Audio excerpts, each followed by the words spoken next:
comme ni ma leen di tuddee dañuy toog bi naaj bi di tàng di toog ba kër gi di seet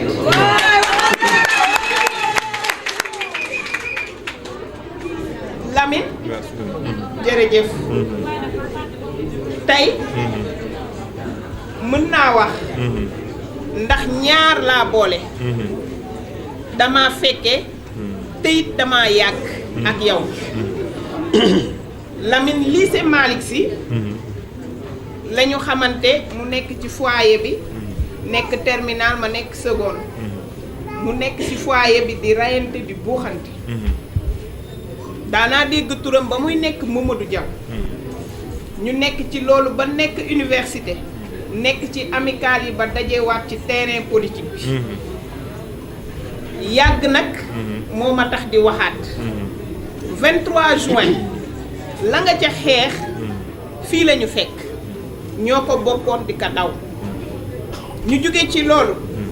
di ànd ak président Macky Sall ba siège ba di nekk ci 2 voies wu liberté ci wetu camp pénal boobu ba tey dañuy daje ci langue politique bi ñu ñëwee Thiès bi siège bi di nekk wetu hôpital régional ñooy àndandoo ñooy dawandoo ñooy dikkandoo kon man su ma jëlee micro war a mën a wax témoigner ci yow yaakaar naa ni xel yi ak nopp yi daan ka nangu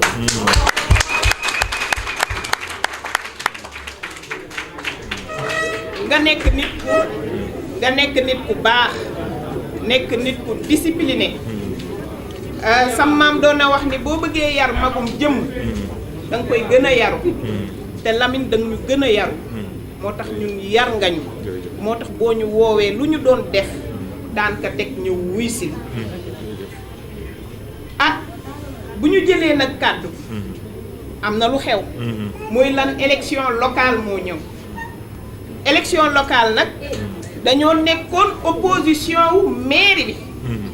ñun ñii toog tey ñoo doonoon opposition fii ci Thiès ñi yore mairie bi ñoo nekk au pouvoir ngay def sa programme di bind di souligner di wax li la naqari ci biir Thiès li maire bi war a taxawee war ko jëfe te defu ko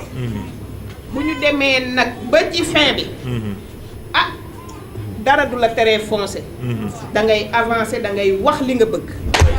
waajal nga ko te préparé na li may wax jigéen ñi toog ñoo ma ko gën a xam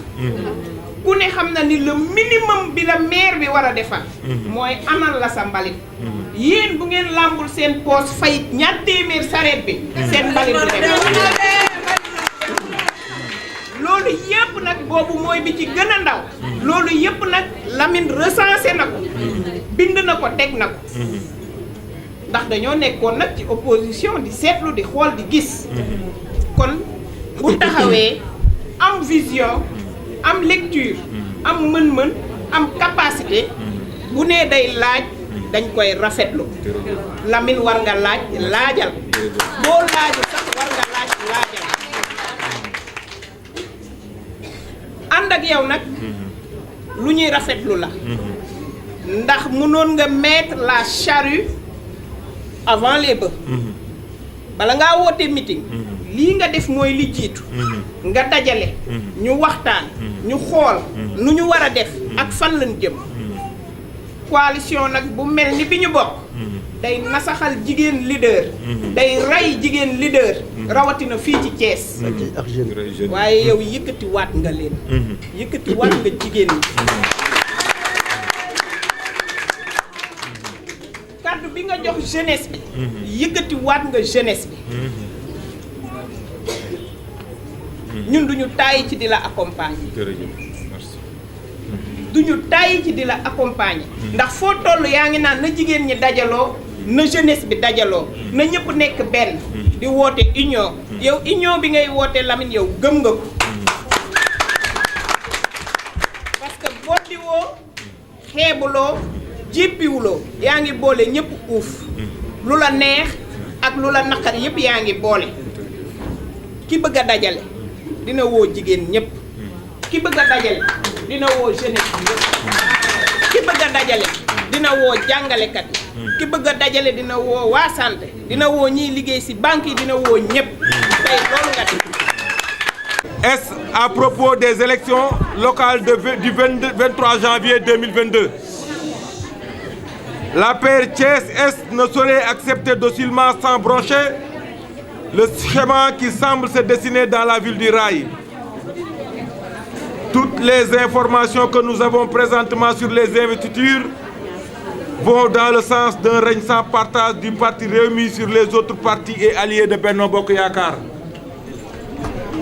Ce qui serait une grave erreur et une incongruité sans nom. Rewmi est en perte de vitesse. Pour preuve, de nombreux départs ont été notés dans les rangs de ce parti. Ils ne sont plus majoritaires à Thiès. L'ensemble des résultats successifs d'élections passées montrent à suffisance que le parti Rewmi est sur une pente descendante. Leur renaissance, il le doit à la générosité légendaire du président de la République Macky Sall, qui, dans son souci d'inclusion, les a tirés de leur torpeur. Au vu de ce diagnostic sans complaisance, laisser le Rewmi s'accaparer de toutes les collectivités territoriales de Thiès s'apparente à un suicide et un risque qui nous mène vers une défaite inéluctable. Rewmi et ses acolytes dirigent les mairies de Thiès depuis bientôt 20 ans. Un règne hégémonique et solitaire, et les résultats de leur gestion sont loin d'être les meilleurs. Ils sont caractérisés en grande partie par une prédation foncière et un absentéisme chronique. Donc revenir sans coup férir, battre campagne pour la réélection de ces maires dont l'incurie n'est plus à démontrer, nous semble être une gageure et soutenir, comme le disait l'autre, l'inconséquent. Les maires de Thiès, Thiès-Ouest, comme Thiès-Est et Thiès-Nord, ont montré leurs limites. Nous voulons un changement. À cet effet, il nous sera très difficile de voire impossible de défendre et de battre campagne pour ces 100 bilans. Se ranger derrière ces maires que les populations ont déjà rejetés relève pour nous d'une indécence et d'une inconséquence notoire. Nous demandons que le Rewmi fasse preuve de dépassement et de réalisme politique et accompagne fidèlement le président Macky Sall dans son approche inclusive de gestion de ses alliés. Premièrement, le Rewmi doit impérativement céder les fauteuils des 3 mairies. Deuxièmement, d'autres forces nouvelles de Benno Bokk Yakaar, comme les alliés aussi, doivent être des candidats tête de liste dans au moins 2 mairies de Thiès. Cette donne nous permettra au moins de pouvoir mouiller le maillot et engager ainsi avec les Thiessois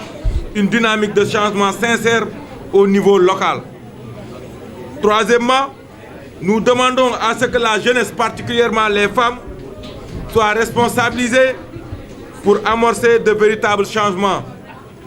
Au regard de ces constats sans équivoque, nous invitons les leaders de Benno Bokk Yakaar, particulièrement au chef de la majorité présidentielle, de prendre en compte nos préoccupations car elles sont légitimes et constituent les reflets des complaintes des populations de la base.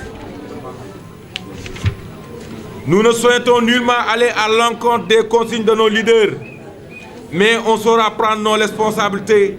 car nous avons tiré la sonnette d'alarme avant que l'irréparable ne se reproduise. Au vu de tout ce que je viens de dire, je déclare officiellement ma candidature à la candidature de Benno Bokk Yakaar à la mairie de Thiès-Est, afin d'apporter un changement réel et opérer une gouvernance locale autrement et mieux. Je vous remercie.